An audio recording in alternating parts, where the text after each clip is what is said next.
Eleanor Gray Williams, dwi'n gyn-disgybl o Ysgol Brynrefel Llanrug a dwi'n gweithio fel pensaer i gwmni Cymdeithion Donald Insel Associates yn Conwy.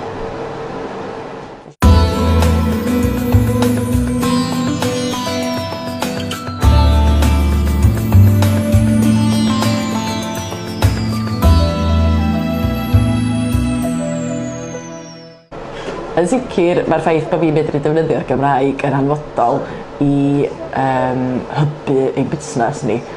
Fydda i'n ffeindio bod lot o gleientiaid yn gwerthfawrogi yn ofnadwy bod fi'n medru siarad efo aelodau o'i ymddiriedol eitha nhw gwaith cymunedol maen nhw'n ymwneud efo sy'n eitha rhan-anatod o sawl grant sy'n mynd o'n am waith adeiladol.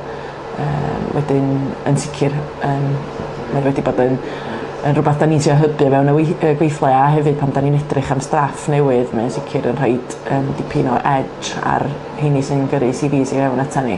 Da ni'n ffodus ofnadwy gweithio ar sawl prosiect difyr yn y swyddfa. Ddiweddar, da ni'n dod yn gweithio ar y fynedfa newydd Castell Gaernarfon a da ni'n mynd i roi hwnna i fewn wsos nesaf am Wobr. Da ni wedi ennill sawl gwobr yn barod yn cynnwys am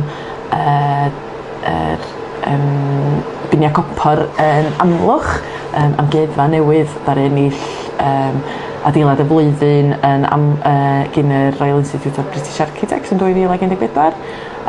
Hefyd, da ni wedi ennill dipyn o wobreuon am y ganolfan Bicio Mynydd lawr all sy'n Blaenau Ffestiniog efo cymunedau'n gynta ac Antur Stiniog lle anhygoel i fynd os da chi eisiau mynd efo'ch beic.